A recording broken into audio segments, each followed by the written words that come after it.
लोकांमध्ये आपण अपक्ष उमेदवारी करत आहात, काय समजलं? मी जनता जनार्दनाच्या सहकार्यामुळे माझी अपक्ष उमेदवारी करत आहे आणि माझ्या बाबतीत लोक काही जुने फोटो टाकत आहेत की मी नाथाभाऊ सोबतचे फोटो टाकत आहेत, हे रोहिणीताई सोबतचे फोटो टाकत आहेत. तर राजकारणात असे भरपूर उदाहरणं आहेत की बरेच लोक एकमेकांसोबत राहून आज त्यांच्यामध्ये लढती आहेत.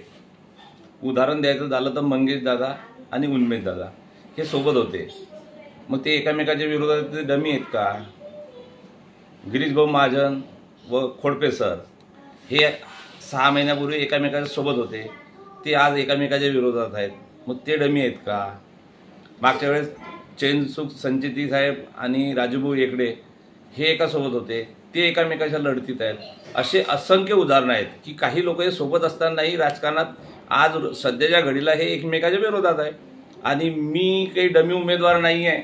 मला स्वतःची इच्छा आहे की मी मला जनसेवेची आवड आहे. तर माझं असं म्हणणं आहे की मी मनापासून उमेदवार आहे आणि लोक मला डमी उमेदवार म्हणतात. रिझन असं आहे माझं की इथं रोजगार उपलब्ध झाला पाहिजे. बोदवड तालुका हा पाण्याने खूप तहानलेला आहे, तर बोदवड तालुक्याची तहान ही मिटली पाहिजे. बोदवड शहराला पाणी पुरवठा करणे, बोदवड तालुक्याला शेती सिंचनाचे प्रकल्प लवकरात लवकर कसे होतील, प्रत्येक मराठी शाळा ही डिजिटल झाली पाहिजे, प्रत्येक गावाला व्यायामशाळा झाली पाहिजे, प्रत्येक गावाला वाचनालय झाले पाहिजे, हे माझे प्राथमिक उद्दिष्ट आहे. दुसरं अजून की शेतीसाठी शेतरस्ते हे चांगल्या दर्जाचे झाले पाहिजेत, जेणेकरून शेतकऱ्यांना 12 महिने आपल्या शेतापर्यंत मोठे गाडी ट्रॅक्टर वगैरे गेले पाहिजेत. आतापर्यंत लोकांनी पण दुसऱ्या उमेदवारांनी पण रस्ते बांधून दिले, पण आता काहींनी असं दाखवलं का ते रस्ते 2-4 महिन्यातच त्या रस्त्यांवर चालायला, म्हणजे रस्त्यात खड्डे का खड्ड्यात रस्ते, यावर काय मत आहे आपलं? रस्त्याचा दर्जा हा सुधारित असला पाहिजे, जेणेकरून 5, 7, 8, 10 वर्ष त्या रस्त्याला शेतकऱ्यांना समस्या झाली नाही पाहिजे, अशा दर्जाचे शेती रस्ते झाले पाहिजेत. आपल्यावर प्रचारादरम्यान पहिल्याच दिवशी तुमच्यावरती गोळीबाराचा हल्ला झाला, तर तरीही तुम्ही त्या हल्ल्याच्या दुसऱ्या दिवशीच प्रचाराला उत्स्फूर्तपणे तुम्ही गावागावांमध्ये प्रचारासाठी जाऊ लागले, तर तुम्हाला जीवाची भीती वाटली नाही का? मी जनसेवेचा वसा घेतलेला आहे आणि मी जनतेसाठी ह्या गोष्टीला थारा देत नाही.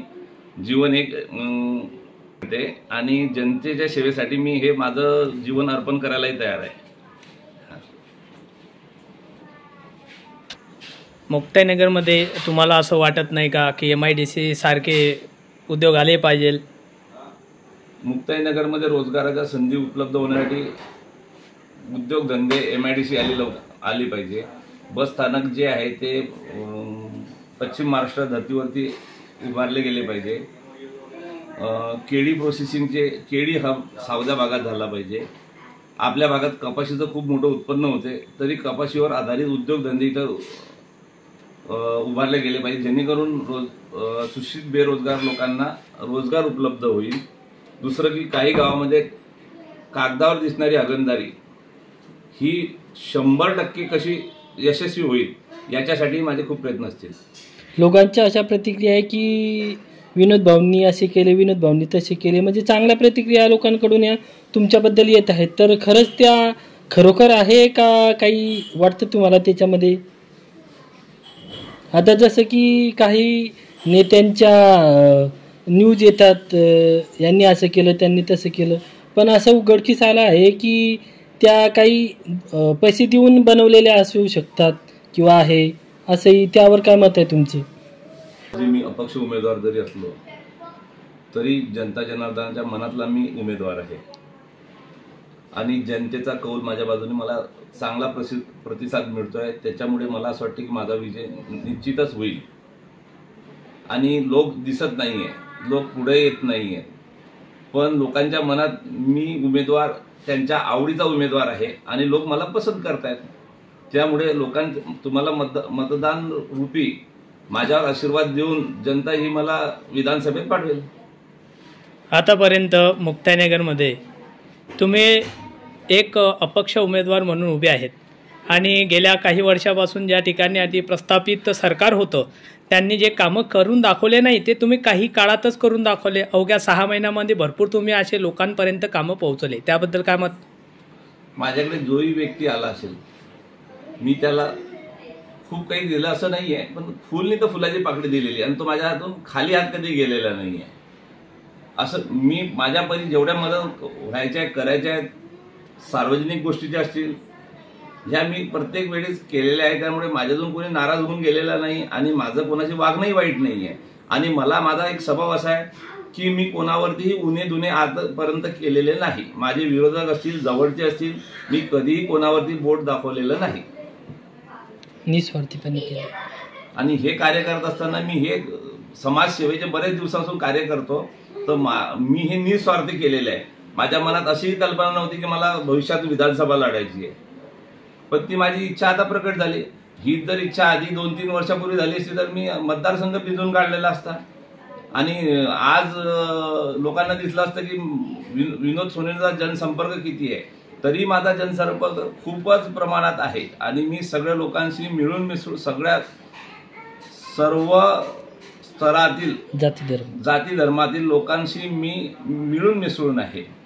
त्याच्यामुळे कोणताही माझ्याशी विरोधाचा विषय नाही आहे आणि लोकांना सांगण्यासाठी माझ्या विरोधात एकही मुद्दा नाही.